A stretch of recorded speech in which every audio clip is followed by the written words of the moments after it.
अभी दो नोटिफिकेशन आए हैं, एक है नाबार्ड ग्रेड ए और दूसरा है आरबीआई ग्रेड बी। तो मैंने दोनों नोटिफिकेशन के ऊपर में वीडियो बनाया है, कैसे कैसे एग्जाम होता है, कैसे कैसे इसकी प्रिपरेशन करते हैं, क्या क्या इसके अंदर में सिलेबस है। तो कई सारे बच्चों ने पर्सनली मुझे कमेंट करके पूछा कि सर ये बता दो कि दोनों में से कौन से को फोकस देना चाहिए, कौन सा ज़्यादा आसान है, कौन से में कम कंपटीशन है और हमारे हिसाब से कौन से पर कम एफर्ट डाल के अच्छा रिजल्ट हम लोग लेकर आ सकते हैं, क्योंकि जल्दी से जल्दी हमारे हाथ में एक जॉब चाहिए। तो ये जो पर्टिकुलर वीडियो है इसमें मैं कंपेयर करूंगा कि प्रीलिम्स और मेंस में दोनों में कंपेयर करके बताऊंगा कि कौन सा ज्यादा टफ है, कंपटीशन वाइज कौन कौन से फॉर्म पर्टिकुलर भरे जाते हैं बच्चों के द्वारा, किस में ज्यादा फॉर्म भरे जाते हैं, कहां कहां पर आप लोगों को जॉब मिल सकती है। सैलरी का कंपेयर करूंगा जो काफी इंपॉर्टेंट है। यहाँ पर कई सारे बच्चे सैलरी को लेकर भी बहुत ज्यादा उत्सुक रहते हैं कि यार कौन से में ज्यादा सैलरी मिलती है, कौन सी पोस्ट ज्यादा रेप्यूटेड है यहाँ पर आरबीआई ग्रेड बी की या फिर नाबार्ड ग्रेड ए की। क्या यहाँ पर जो नाबार्ड है उसमें गांव में ही पोस्टिंग मिलती है। एक बच्चा ये भी कह रहा था कि सर गांव में ही रहना पड़ेगा क्या नाबार्ड की जॉब करने के लिए। तो इसका भी जो एक मिसकंसेप्शन है ये भी आप लोगों का यहाँ पर क्लियर होगा। और इसी के साथ में कौन सी जॉब जो है वो आप लोगों के लिए बेहतरीन होगी अगर आप लोग यूपीएससी या फिर स्टेट पीसीएस की तैयारी कर रहे हैं। अगर आज की डेट में आप लोगों का यहाँ पर मैथ कमजोर है, कंप्यूटर कमजोर है, आप लोगों का एप्टीट्यूड इंग्लिश भी थोड़ी सी वीक है, तो कौन सा पेपर आप लोगों को ज्यादा प्रेफरेंस देना चाहिए जिसको आप लोग आसानी से एग्जाम देकर निकल सको। तो ये सारी बात मैं आप लोगों को यहाँ पर बताने वाला हूँ। तो इसलिए ये वीडियो बहुत ही बेहतरीन होगी, दोनों एग्जाम की तैयारी करने वाले बच्चों के माइंड में क्लैरिटी लेकर आएगी। तो दोनों को एक एक कर मैं आप लोगों को बताऊंगा, क्योंकि जब दोनों की प्रिपरेशन आप लोग करते हो तो आरबीआई ग्रेड बी में भी प्रीलिम्स होता है, यहां पर भी मेंस होता है और यहां पर भी इंटरव्यू होता है। यहां पर भी प्रीलिम्स होता है, यहां पर भी मेंस होता है और यहां पर भी इंटरव्यू होता है। तो दोनों का सिलेक्शन प्रोसीजर और जो पैटर्न है वो आप लोगों को सिमिलर नजर आएगा। तो डिफरेंस कहां पर है, टफ कौन सा है और यहां पर आसान कौन सा है, तो एक एक बात मैं आप लोगों से डिस्कस करता हुआ चलूंगा। पर आगे बढ़ने से पहले आप लोग ये बताइए आप लोगों ने किसने कौन सा फॉर्म भरा है, किसने आरबीआई का फॉर्म भरा है, किसने नाबार्ड का फॉर्म भरा है और किसने दोनों फॉर्म भरे, ताकि मुझे भी पता रहे आगे से जैसे मैं करंट अफेयर की वीडियो लेकर आता हूं डेली मॉर्निंग में, तो आप लोगों को और अपडेट्स देता रहूंगा। आप लोगों के जो कमेंट आएंगे वीडियो के नीचे तो वहां पर आप लोगों को और अपडेट्स मैं बताता रहूंगा, आप लोगों के डाउट क्लियर करता रहूंगा। ठीक है, तो आइए आगे बढ़ते हैं। सबसे पहले हम लोग यहां पर बात करते हैं सैलरी के बारे में। आरबीआई ग्रेड बी की जो सैलरी है वो 1,22,000 ये खुद इन्होंने अपने नोटिफिकेशन में लिखी है कि अप्रोक्सीमेटली सारा तामझाम जोड़ के आप लोगों को लगभग इतनी सैलरी पर मंथ आप लोगों के हाथ में आप लोगों को देखने को मिलेगी। तो ये यहां पर इनके नोटिफिकेशन में दिया गया है। ठीक है, इसी तरीके से जब नाबार्ड की सैलरी के बारे में हम लोग बात करेंगे तो यहां पर भी कुछ कम नहीं है, लगभग 1 लाख रुपए ये इन्होंने अपने नोटिफिकेशन में बताया है कि आप लोगों को यहां पर सैलरी मिलने वाली है। यानी कि सैलरी में कोई ज्यादा डिफरेंस आप लोगों को देखने को नहीं मिलेगा। यहां पर दोनों की सैलरी लगभग इक्वल है, 1 लाख से ऊपर है और 1 लाख से ऊपर सैलरी जो रहती है वो काफी हैंडसम सैलरी मानी जाती है। एक बच्चा जो आज की डेट में किराए पर रह रहा है, जैसे तैसे घर घर से चल रही है, सोचो 1 लाख सैलरी कितनी बड़ी बात यहां पर हो जाती है। तो एक तो ये बहुत इंपॉर्टेंट है कि ये बहुत ही रेप्यूटेड पोस्ट है दोनों की दोनों, जो कि आप लोगों को फोकस देकर चलना चाहिए। दूसरा सबसे इंपॉर्टेंट पॉइंट यहां पर ये है आप लोगों का प्रीलिम्स, ये आरबीआई का होता है और यहां पर ये जो है प्रीलिम्स ये होता है आप लोगों का नाबार्ड का। अब दोनों में आप लोग डिफरेंस देखिए। आरबीआई का जब प्रीलिम्स देंगे आप लोग को क्वांटिटेटिव एप्टीट्यूड, रीजनिंग, इंग्लिश और जनरल अवेयरनेस ये मैक्सिमम आप लोग को देखने को मिलेगा कि यहां पर इसको क्लियर करके आप लोग जाओगे तो ही अपना आप लोग फेज सेकंड यानी कि मेंस के अंदर में आप लोग जा पाओगे। तो यानी कि इसमें कंपटीशन जो है वो आप लोग के लिए टाइट है, खासकर जिसका जो है क्वांटिटेटिव एप्टीट्यूड ज्यादा अच्छा नहीं है, इंग्लिश में भी थोड़ा सा हाथ तंग देखने को मिलता है, तो यहां पर दिक्कत देखने को मिलती है क्योंकि यहां पर कंपटीशन अच्छा खासा है। पर लेकिन जब नाबार्ड के बारे में बात करते हैं तो यहां पर जैसे रीजनिंग हो गया, इंग्लिश हो गया, क्वांटिटेटिव एप्टीट्यूड हो गया, डिसीजन मेकिंग हो गई या कंप्यूटर की नॉलेज हो गई, ये जस्ट क्वालिफाइंग है। प्रीलिम्स के अंदर भी इनका मेरिट तैयार करने में कोई योगदान नहीं होता है, बस इनमें क्वालिफाइंग मार्क्स आप लोगों को लेकर आने। जो मेरिट तैयार होती है प्रीलिम्स की उसमें आप लोगों का जनरल अवेयरनेस, नेक्स्ट यहां पर इकोनॉमिक एंड सोशल इश्यूज और इसी के साथ में एग्रीकल्चर एंड रूरल डेवलपमेंट, ये यहां पर आप लोगों को देखने को मिलेगा। जो इसमें ये 3 सेक्शन है ये आप लोग की प्रीलिम्स की मेरिट तैयार करते हैं।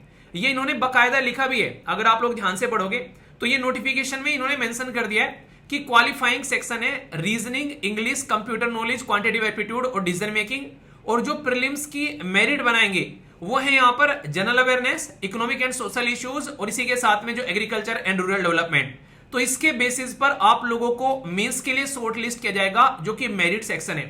तो यानी कि अगर आप लोगों का मैथ्स थोड़ा कमजोर है, इंग्लिश में भी थोड़ा सा हाथ तंग है, अगर आप लोग यूपीएससी स्टेट पीसीएस की तैयारी कर रहे हैं तो ये पोर्शन आप लोग पढ़ते ही हैं नॉर्मली, तो आप लोगों को आसानी रहेगी नाबार्ड में एंट्री करने में इनिशियल फेज में। अगर मैं बात करूं यानी कि प्रीलिम्स के लेवल पर ही नाबार्ड आप लोगों के लिए आसान हो जाता है as compare to RBI. RBI में आप लोगों को यहां पर अच्छी खासी प्रैक्टिस लगेगी अगर ध्यान से आप लोग देख पा रहे हैं। तो ये तो मैंने आप लोगों से यहां पर बात कर ली प्रीलिम्स के बारे में। अभी मैं आप लोगों से बात करूंगा मेंस के बारे में, क्योंकि आप लोग उसके साथ भी अच्छे से कनेक्ट करेंगे तो चीजों को ढंग से समझ पाएंगे। अब यहां पर नाबार्ड के बारे में मैं पहले बात करता हूं, क्योंकि ये आप लोग के लिए इजी केक आप लोगों को देखने को मिलेगा। हालांकि पढ़ना दोनों में ही है, और अगर आप लोग सोच रहे हैं कि ये बिना पढ़े ही निकल जाएगा तो ऐसा कुछ होने वाला है नहीं। इसमें जब मेंस में आप लोग जाएंगे, पेपर 1 में आप लोग को जनरल इंग्लिश देखने को मिलेगी, डिस्क्रिप्टिव टाइप लिखने के लिए आएगा, और 3 क्वेश्चन आप लोग को देखने को मिलेंगे 100 नंबर के। तो इसके लिए आप लोगों को 90 मिनट मिलेगी, यानी कि इंग्लिश लैंग्वेज पर पकड़ होना आप लोगों का बहुत ज्यादा जरूरी है। ठीक है, जैसे आप लोगों को पता है ना कि एसएलवी के एप्लीकेशन पर और जो वेबसाइट पर आप लोग देखोगे तो बेसिक इंग्लिश का जो कोर्स चल रहा है तो वो बहुत बड़ा रोल प्ले करता हुआ आप लोगों के लिए यहां पर नजर आएगा, उससे आप लोग काफी हेल्प मिलेगी।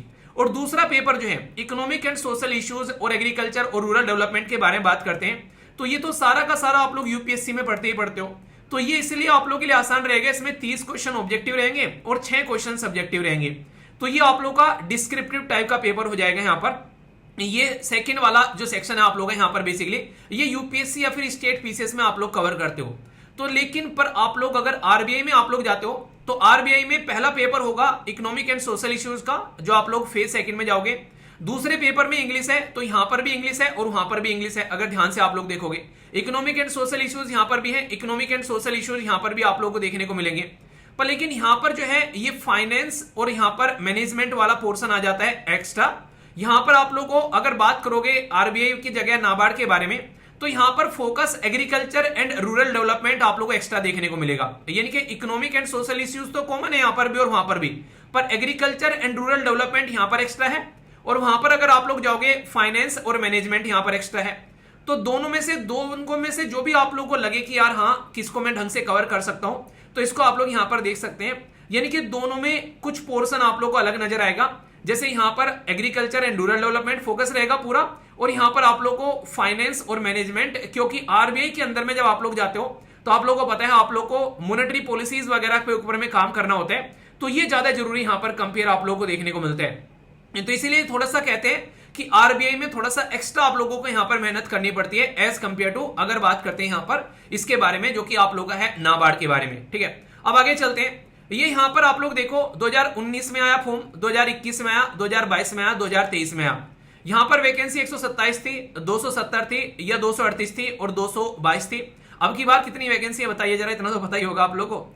यहां पर लगभग एप्लीकेशन फॉर्म जो है वो 1.5 लाख लोगों के द्वारा भरे जाते हैं अगर ध्यान से आप लोग देखोगे।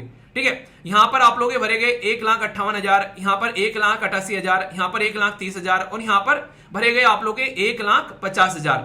ये बात की जा रही है आरबीआई के बारे में, आरबीआई ग्रेड बी के बारे में। अगर आप लोग नाबार्ड के अंदर जाओगे तो आप लोगों को यहां पर देखने को मिलेगा लगभग आधा हो जाता है यहां पर कंपटीशन। रीजन क्या है यहां पर 74,000 भर रहे हैं, 60,000 भर रहे हैं, यहां पर 66,000 भर रहे हैं। इसको अगर आप लोग ध्यान से देखोगे तो इसमें इंपॉर्टेंट बात यहां पर ये देखने को मिलती है कि बहुत सारे लोग जो हैं वो आरबीआई को एज कंपेयर टू नाबार्ड जो है वो ज्यादा अच्छा मानते हैं, क्योंकि आरबीआई ये सारे बैंक को कंट्रोल करता है और सारे के सारे बैंक आज की डेट में जो आप लोग को यहां पर लोन देते हैं ये यहां पर मॉनेटरी पॉलिसी डिसाइड करता है। तो ये आरबीआई की बेसिकली रेगुलरली न्यूज में आप लोग को देखने को मिलता है। तो इसलिए यहां पर नाबार्ड क्या है, ये गांव वाले एरिया को डेवलप करने का काम करता है। एग्रीकल्चर ग्रोथ के बारे में, सोशियो इकोनॉमिक जो गांव वाले लोगों की पॉपुलेशन है उसके ऊपर में क्या पॉजिटिव इंपैक्ट डालेंगे। तो सोसाइटी के हिसाब से अगर आप लोग देखोगे तो इसको ज्यादातर आप लोग ज्यादा अच्छा मानते हो आरबीआई को, क्योंकि आरबीआई जो है एक ज्यादा रेप्यूटेड पोस्ट मानी जाती है एज कंपेयर टू नाबार्ड। पर इसका मतलब ये नहीं कि नाबार्ड में आप लोग गांव में जाकर काम करोगे, ये भी पॉलिसी मेकिंग का ही काम आप लोग को देखने को मिलेगा नाबार्ड का। आप लोग को एसी रूम में बैठकर पॉलिसीज बनानी है, उनके लिए क्या क्या आप लोग अच्छा काम कर सकते हैं वो देखना है। ये हाँ कभी कभी आप लोग को ग्राउंड लेवल पर जाकर देखना पड़ सकता है कि क्या क्या प्रॉब्लम है, क्या क्या सोल्यूशन उनके निकल सकते हैं। पर लेकिन 90 से 95% आप लोग एसी ऑफिस में बैठकर ही काम करोगे, गांव में जाकर काम नहीं करोगे, ये बात आप लोग ध्यान रखना। ठीक है, अगर बात करें हाई प्रेशर जॉब देखने को मिलेगी, ज्यादा आप लोग को डायनामिक फाइनेंशियल रेगुलेशन की आप लोग रेगुलर पॉलिसीज आती रहती हैं। इसमें आप लोग को गांव के हिसाब से चीजें आप लोग को ज्यादा देखने को मिलेगी, ग्रास रूट लेवल पर काम करने का ज्यादा मौका मिलेगा। तो दोनों को कंपेयर जब आप लोग करोगे तो आप लोग को यहां पर समझ में आएगा। कई सारे लोग जो हैं इसमें रूरल डेवलपमेंट का नाम सोच के सोचने लगते हैं कि यार गांव में जाकर काम करना पड़ेगा, तो ऐसा आप लोगों को नहीं है कि गांव में काम करना पड़ेगा, ठीक है। तो आप लोग यहां पर अगर दोनों को कंपेयर करके देखोगे तो दोनों काफी प्रेस्टिजियस जॉब है, ये आप लोग यहां पर देख सकते हो। अब यहां पर इनकी प्रिपरेशन अगर आप लोगों को करनी है तो स्टडी लवर वीर एप्लीकेशन पर दोनों की क्लासेस आप लोगों के सामने यहां पर दोनों को आप लोग कंबाइन करके ले सकते हो, जिसमें प्री और मेंस की क्लासेस आप लोगों को देखने को मिलेगी। टाइम कम है इसलिए प्रीलिम्स अगर आप लोगों का थोड़ा सा कमांड है तो सही रहेगा, क्योंकि मेंस तो पूरा आप लोगों का तैयार कराया जाएगा, तो आप लोगों को अच्छे से सारी चीजें देखने को मिलेगी। क्लासेस सबकी मिलेगी यहां पर, लाइव प्लस रिकॉर्डेड क्लास आप लोगों को देखने को मिलेगी। तो यहां पर फटाफट, क्योंकि दोनों का टाइम जो है अगर बहुत ही कम आप लोग देखकर चलेंगे तो इससे आप लोग अंदाजा लगा सकते हैं। तो यहां पर ये चीज ध्यान रखिएगा, इसमें एक कॉम्बो पैक भी है जिसमें आप लोग का आरबीआई और नाबार्ड अगर दोनों के फॉर्म भर रखे हैं तो उसको भी आप लोग देख सकते हैं। वो जस्ट आप लोग का 499 है और उसमें भी आप लोग का 900 का आप लोग यहां पर एक SLV 999 करके आप लोग यहां पर कूपन कोड लगा लेना। तो आप लोग का ये कूपन कोड लगते ही तो ये 4000 का पड़ जाएगा जो कॉम्बो है, और जो नॉर्मल है वो 3000 का है। तो ये 1 अगस्त तक आप लोग के सामने डिस्काउंट चल रहा है, ताकि जो कि यहां पर एडमिशन लेना चाहते हैं वो एडमिशन ले सके। प्रॉपर क्लासेस आप लोगों को यहां पर देखने को मिलेगी।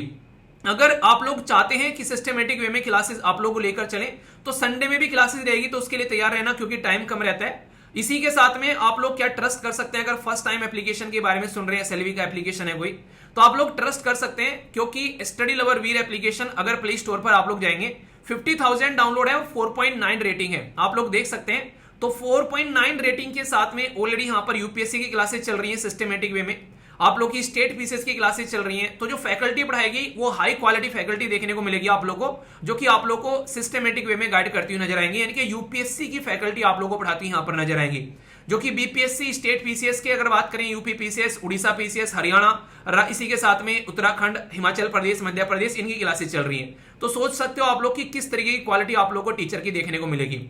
प्ले स्टोर पे जाना, स्टडी लवर वीर यहां पर सर्च करना, ये आप लोग के सामने एप्लीकेशन आएगा, नॉर्मल फॉर्मेलिटी है, इसको आप लोग कंप्लीट कर लेना, तो फिर आप लोग के सामने इंटरफेस आएगा, और फिर यहां पर जाकर आप लोग अपना बैंकिंग वाले सेक्शन के अंदर में अपनी क्लासेस को आप लोग यहां पर देख सकते हो। जैसे ही कोर्स ज्वाइन करोगे तो माई कोर्स में आप लोगों को कोर्स दिख जाएगा, और फिर 1 अगस्त से आप लोग की क्लासेस आप लोग को देखने को मिलेगी। तो ये था टोटल पूरा सेक्शन। बाकी बताइएगा जरूर कौन कौन इसका प्रिपरेशन कर रहे हैं, कौन सी पोस्ट आप लोग ज्यादा प्रेफर कर रहे हैं, और 12 महीने वैलिडिटी है, तो अगर नेक्स्ट ईयर के लिए भी आप लोग तैयारी कर रहे हैं तो ये भी आप लोग यहां पर अच्छे से लेकर चल सकते हैं, क्योंकि 12 महीने तक आप लोग के पास में रिकॉर्डेड क्लास रहेंगी, जो कि आप लोग कितनी भी बार देख सकते हैं। तो ये था पूरा वीडियो। बाकी कोई भी डाउट है कमेंट बॉक्स में बताना, आने वाले टाइम में उसको भी क्लियर करूंगा। और all the best to all of you, जो भी प्रिपरेशन कर रहे हैं या फिर और भी कोई जानने वाला प्रिपरेशन कर रहा है तो इसके बारे में उनको जरूर बताएगा। तो love you all, take care, next lecture मिलता हूं, तब तक के लिए जय हिंद।